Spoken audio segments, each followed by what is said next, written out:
मैया बोली दारी के 5 वर्ष को है ना और गैया चराने जाएगा, ऐसो कर बछड़ा बने खरग में उनको ले जा। अब कन्हैया अपने ग्वाल वाल के संग बछड़न को लेके पहुंच गए।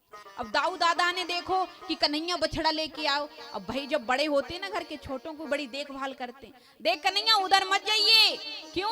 अरे उधर तो पता है जमुना जी बहती हैं और उसमें रहता है कालिया नाग, उसमें कालिया नाग रहता है, इसलिए उधर मत जाइए। और भैया सुन इधर भी मत आइए, क्यों? ये बड़ी बड़ी गायें तुझे दबा देंगी। कन्हैया करे मैं किधर ना जाऊं, कहाँ रहूं फिर? बोले यहीं रहो। कन्हैया खेल खेल में आकर के कन्हैया ने ब्रह्मांड घाट पर माटी का डेला मुंह में रख लिया।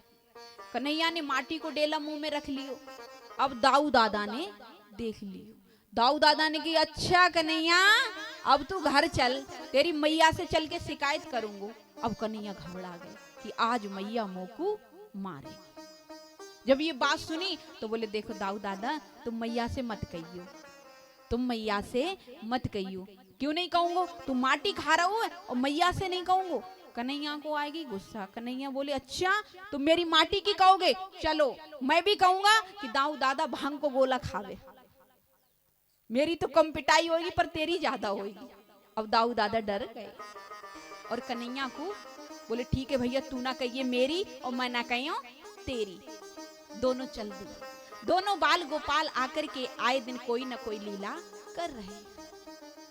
एक दिन मैया ने देखो कि कन्हैया बैठा है और उठ के खड़ा हुआ कि माखन मिश्री मांग रहा हूं, मैया मोको माखन चाहिए माखन चाहिए। मैया माखन बिलो लेंगे, रुक जा अभी निकालूंगी अभी दूंगी। इतने में कन्हैया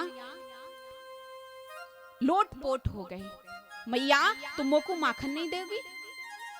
मैया बोली अभी दे रही हूँ, देख माखन बिलोल के अभी तुझे निकाल करके दूंगी, थोड़ी तसल्ली तो कर।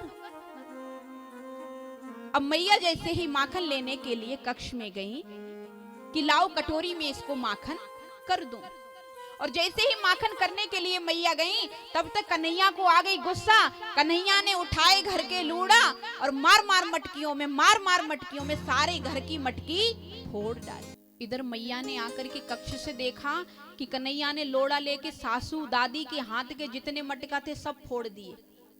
अब तो मैया को गुस्सा आ गई। प्यारे जब पुरानी चीज होए ना और कोई घर में टूट फूट जाए तो मैया को बहुत गुस्सा आती, मैया को बहुत गुस्सा आवे और मैया गुस्सा में आके 50-100 सुनाई देती हैं। तो कुछ शर्म नहीं आए, तूने हमारी दादी सासू के हाथ के मटके फोड़ दिए, दारी के अब नहीं छोड़ूंगी। अब तो मैया पीछे पीछे दौड़ रही हैं कन्हैया। सुखदेव जी महाराज कहते हैं परीक्षित कर लो दर्शन, जो साक्षात पर ब्रह्म परमात्मा सबको दौड़ा रहा है वो आज यशोदा मैया के आंगन में संटी के डर से दौड़ लगा रहा है। अब तो कन्हैया इतना दौड़ लगाते जा रहे हैं, इतना दौड़ लगाते जा रहे हैं कि मैया बुढ़ापे को शरीर है, मैया को पसीना आ गई, मैया थक गई और मैया एकदम थकने की वजह से एक चौबतरे पे जाकर बैठ गई। कन्हैया ने पीछे मुड़ को देखो मैया ना आ रही है, सोई खड़े हो गए। अब जब मैया को सांसें लंबी लंबी लेते देखो तो थोड़ा मैया को ख्याल आ गया, मैया तू थक गई का? मैया बोली हाँ थक गई। अच्छा जा बता मुझे मारेगी तो ना? मैया बोली नहीं मारूंगी। मैया बोली अगर जाते कह दूंगी मारूंगी तो फिर जो पकड़ में आने वालों नहीं। मैया बोली नहीं मारूंगी, आजा। मैया सच सच बोल मारेगी तो नहीं? मैया बोली दारी को आजा तेरी पूजा करूंगी, मारूंगी नहीं तेरी पूजा करेंगी, तू पास में तो आ। अब कन्हैया समझ गए कि बुढ़ापे को शरीर है मैया को, मैया की सांसें तेज हैं, सो मैया के पास पहुंच गए। और जैसे ही मैया के पास पहुंचे कि एकदम मैया ने झपट के हाथ पकड़ ली और संटी लगाने लगी। और जैसे ही संटी लगाने को हुई कि कन्हैया रोने लगे।